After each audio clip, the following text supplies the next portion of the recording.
삶의 고통과 괴로움에서 벗어나게 하는 쇼펜하우어의 냉철한 조언. 쇼펜하우어의 가르침에서 삶의 답을 찾다. 모든 불행은 나를 다른 사람과 비교하는 것에서 시작된다. 이 말을 남긴 독일의 철학자 아르투어 쇼펜하우어는 부유한 상인의 아들로 태어나 어린 시절 가정교사로부터 교육을 받았다. 갑작스럽게 아버지를 여인 그의 가족은 독일로 갔고 쇼펜하우어는 예술과 과학에 몰두하며 대학 입시를 준비했다. 그 후 1813년 예나 대학에서 철학 박사 학위를 받았다. 그는 괴테와 교류하며 여러 가지 철학적 주제를 놓고 토론을 벌였다. 쇼펜하우어 사상의 핵심은 의지이다. 그는 말하기를 우리가 살고 있는 세계의 진정한 본질은 의지라고 강조한다. 우리의 삶은 의지가 지배하는 세계이다. 그러니까 우리의 삶에서 일어나는 모든 것들은 이러한 의지에 의해서라는 것이며 그런 까닭에 그가 말하는 의지는 이성보다 우위에 있다는 것이다.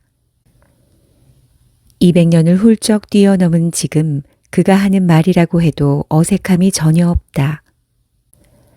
그러다 보니 그가 심오한 철학을 연구하고 저술한 철학자가 아니라 마치 친근한 이웃집 아저씨나 괴짜 같지만 진정성 있는 선배 같은 느낌이 들곤 한다. 우리는 다른 사람들처럼 되기 위해 우리 자신의 대부분을 거의 잃어버리고 산다. 이 말은 마치 치열한 경쟁 시대를 살아가고 있는 우리에게 하는 말 같다. 사람들 중엔 자신의 본질을 망각한 채 자신보다 더 낫다고 생각하는 사람처럼 되기 위해 물불을 가리지 않는다. 그러다 보니 자신의 부족함을 채우기 위해 편법을 쓰고 남에게 상처 주는 일도 서슴지 않는다. 사람은 저마다 자신의 몫이 있고 자신만의 재능을 갖고 태어난다. 그런데 이처럼 소중한 자기 능력을 개발하고 자기다운 삶을 살지 않고 남들처럼 되기 위해 무리하다 보면 자기다움을 잃는 불행한 결과를 맞게 된다. 나만 힘들고 나만 피곤하고 나만 희생당한다는 착각에서 벗어나라. 이 세상에서 나만 외롭고 나만 힘들고 나만 피곤하고 나만 희생당한다는 망령에 사로잡히는 것이다. 사람들 중엔 힘들고 피곤해서 살 수 없다고 말하는 이들이 많다. 그만큼 자신의 현실이 고달프다는 말이다. 그런데 이는 지금 우리 사회 현실에서 누구나 느끼는 사회적 현상이다. 단지 힘들고 피곤하다는 말을 안 할 뿐이다. 그런 까닭에 나만 그렇다는 생각을 버려야 한다. 그렇지 않으면 점점 더 힘들고 피곤하게 느끼게 됨으로써 자신의 심신을 스스로 괴롭히는 결과를 낳게 될 것이다. 지나치게 가벼운 배는 뒤집어지기 쉽듯이 삶에도 고통이나 근심이 없다면 방종에 빠지고 만다. 온실 속 화초처럼 자란 사람은 조금만 힘들어도 고생하며 자란 사람보다 몇 배는 더 힘들어한다. 그것은 삶의 어려움과 고통과 근심을 겪어보지 않은 데에 따른 것이다. 하지만 어려움과 고통과 근심을 겪어본 사람은 힘들어하면서도 힘듦을 이겨내기 위해 이를 악물고 참고 견디며 앞으로 나아간다. 그런 까닭에 힘듦과 고통을 이겨내고 자신이 바라는 것을 이루어낸다. 또한 아무렇게나 행동함으로써 자신의 삶을 망가뜨리지 않는다. 왜 그럴까? 이 모두는 삶의 힘듦과 고통을 통해 함부로 살아서는 안 된다는 것을 깊이 깨쳤기 때문이다. 이는 맹자 고자하편에 나오는 말로 지금 힘들고 어려운 상황이 결국은 나를 살리는 계기가 될 것이며 지금 편안하고 안락한 상황이 나를 죽음으로 내몰게 될 것이다 라는 말이다. 삶의 고통은 도리어 나를 강하게 만드는 원동력이라는 말이다. 그런 까닭에 고통은 나를 살리는 삶의 근본과도 같다는 말이다. 그렇다. 삶의 이치가 이럴지니 쇼펜하우어의 말처럼 나만 피곤하고 나만 희생당한다는 착각에서 벗어나야 한다.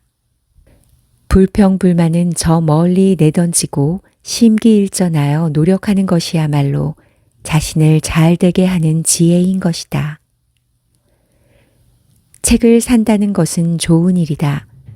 이와 함께 읽을 수 있는 시간까지 살 수 있다면 말이다. 쇼펜하우어는 책을 사는 것은 좋은 일이지만 시간까지 살 수 있다면 말이다 라고 말한다. 이는 무엇을 의미하는가? 책만 사고 읽지 않는 것을 빗대어 하는 말로 책을 열심히 읽어야 한다는 말이다. 책은 보이지 않는 스승이며 만인의 연인이며 지식의 보물창고이며 미래를 훤히 밝히는 진리의 등불이며 천하 만물을 품은 대자연이다. 그런 까닭에 책을 읽는다는 것은 우주를 품에 안는 것과 같다 하겠다. 책을 읽어야 한다. 책은 종이로 만든 단순한 물건이 아니다. 지혜가 살아 숨쉬고 삶이 살아 숨쉬고 미래가 살아 숨쉬는 삶의 나침반이며 삶의 어둠을 환히 밝히는 등불인 것이다. 빛과 소금이 되는 쇼펜하우어의 말을 마음에 새기고 실천해 나간다면 삶을 살아가는 데 많은 도움이 될 것이다. 올바른 독서의 자세에 대해 탈무드에는 다음과 같은 문장이 있다. 책은 읽는 것이 아니라 배우는 것이다. 그렇다. 책은 읽고 배우는 것이다. 책을 읽는 모든 이들이 인생을 살아가는 데 있어 도움이 되길 바라며 삶의 축복과 행복이 함께하길 바란다. 하루도 작은 일생이다. 하루도 자그마한 일생이다. 날마다 잠이 깨어 자리에 일어남이 그날의 탄생이며 시원한 아침마다 짧은 청년기를 맞는 것과 다름없다. 그러나 저녁 자리에 누울 때는 그날 하루의 황혼기를 맞는다는 것을 알아야 한다. 쇼펜하우어는 하루를 작은 일생이라고 말했다. 그러니 한마디로 시간을 소중히 여기라는 것이다. 시간을 낭비하는 것은 하루라는 작은 일생에서 볼 땐 엄청난 손실이 아닐 수 없다. 시간을 어떻게 관리하고 쓰느냐에 따라 그 사람의 일생은 달라지는 것이다. 시간은 사람을 속이는 법이 없기 때문이다. 시간을 낭비하는 만큼 인생이 낭비되고 시간을 잘 쓰는 만큼 인생은 기쁨과 행복의 결실로 축적되는 것이다. 인생의 참된 행복을 찾는 법. 인생의 참된 행복이란 무엇인가? 이는 사람이라면 누구나 하는 보편적인 생각이다. 이에 대해 돈이 많아야 행복하다는 사람들과 건강하면 행복하다는 사람들과 사회적 지위와 명예를 지녀야 행복하다는 사람들과 일하는 것이 행복하다는 사람들 등 저마다 행복의 기준이 있다. 하지만 대개의 사람들은 돈이 많아야 행복하다고 생각하는 경향이 많다. 물론 사람이 살아가는 데 있어 돈은 절대적으로 필요하다. 하지만 돈이 인생의 전부라는 생각은 잘못된 생각이다. 돈이 많은 사람 중에는 자신이 불행하다고 생각하는 이들이 의외로 많다. 반면 돈이 많지 않지만 자신을 행복하다고 말하는 사람들이 있다. 이들은 대개 자신이 좋아서 하는 일을 하거나 좋아하는 것을 통해 만족감을 느끼기 때문이다. 이런 경우 돈이 없어도 자신을 불행하다고 하지 않는다.